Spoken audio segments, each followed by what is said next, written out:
Hello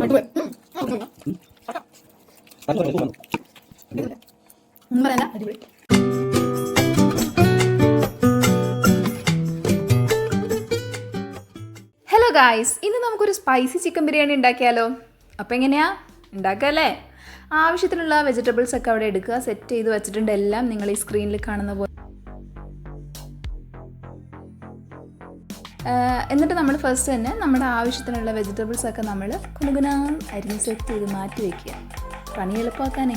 എന്ത് വൃത്തിക്ക് അരിയണേ നോക്കി, ഞാനിങ്ങനെ കണ്ടു നിന്നുപോയി, എന്നെ കൊണ്ടൊന്നും പറ്റൂല. കൊള്ളാം എന്തായാലും. അങ്ങനെ വെജിറ്റബിൾസ് ഒക്കെ സെറ്റ് ചെയ്ത് അരിഞ്ഞ് വെച്ച് ജിഞ്ചർ ഗാർലിക് പേസ്റ്റ് അടക്കം സെറ്റ് ചെയ്ത് വെച്ച് ഗൈസ്. ചിക്കൻ മാഗ്നേറ്റ് ചെയ്യണത് ഞാൻ എടുക്കാൻ വിട്ടുപോയി സത്യം പറഞ്ഞു. അതെന്തായാലും ആവട്ടെ. ഇനി നമുക്ക് റൈസിലോട്ട് പോയാലോ? റൈസ് നമുക്ക് ഹാഫ് ബോയിൽഡ് ചെയ്തിട്ട് മതി നമുക്ക് റൈസ്. അതിന് വേണ്ടിയിട്ട് നമ്മൾ ആദ്യം പാത്രം വെക്കുക. എന്നിട്ട് അതിലോട്ട് കുറച്ച് ഡാൽഡ വെച്ചിട്ട് ഗ്രാമ്പു, കറുവപ്പട്ട, പെരുംജീരകം എടുത്തിട്ടിട്ട് കുറച്ചൊന്ന് വഴറ്റിയിട്ട് അതിലോട്ട് നമ്മൾ ആവശ്യത്തിന് വെള്ളം ഒഴിച്ചിട്ട് ആവശ്യത്തിന് റൈസും ഇടുക. എന്നിട്ട് ക്യാരറ്റും അച്ചിങ്ങയും കൂടിയിട്ടിട്ട് നല്ലപോലെ ഒന്ന് ബോയിൽ ചെയ്യാൻ വേണ്ടി അവിടെ വെച്ചേക്കുക, മാറ്റി വെച്ചേക്കുക.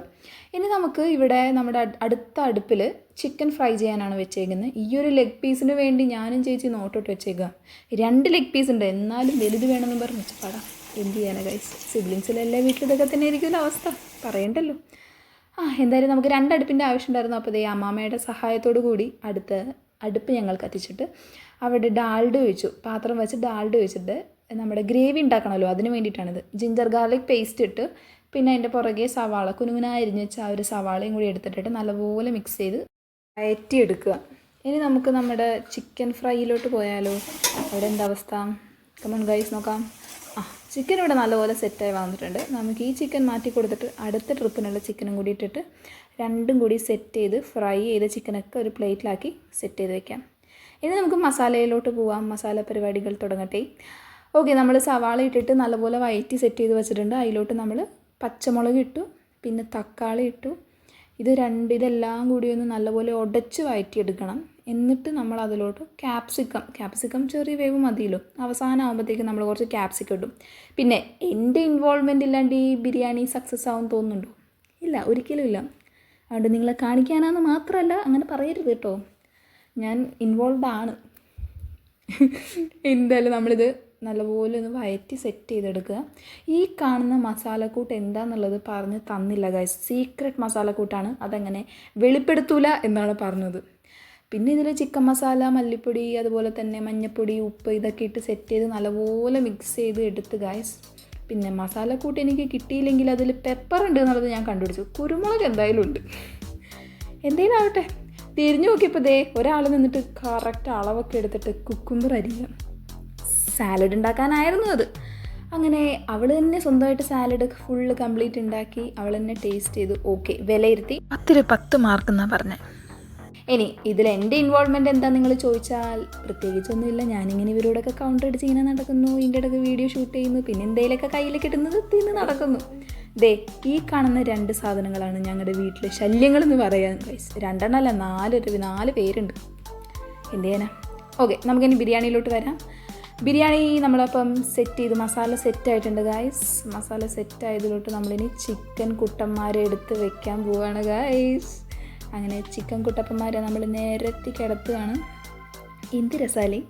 അങ്ങനെ എല്ലാവരും ഞങ്ങൾ അഡ്ജസ്റ്റ് ചെയ്തു. എല്ലാവർക്കും സ്വസ്ഥമായ ഒരു സ്ഥലം ഞങ്ങൾ കൊടുത്തു. നീ അവിടെ കയറ്. Okay, set. അങ്ങനെ ചിക്കനെല്ലാം സെറ്റാക്കി വെച്ച് എല്ലാ ചിക്കനും എനിക്കുള്ളതാണ്.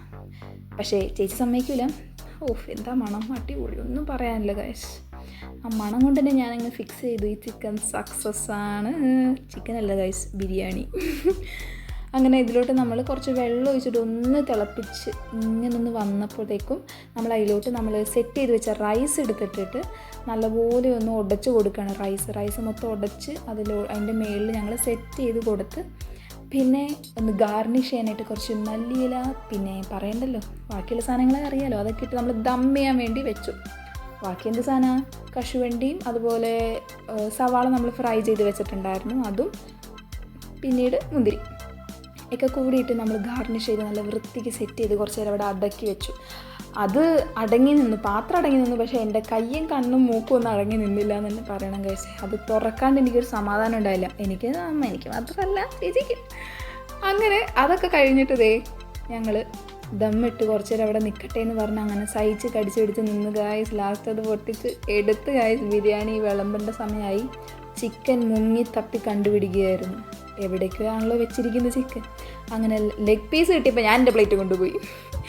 അടിപൊളി ബിരിയാണി ആയിരുന്നു ഗൈസ്, ഒന്നും പറയാനില്ല.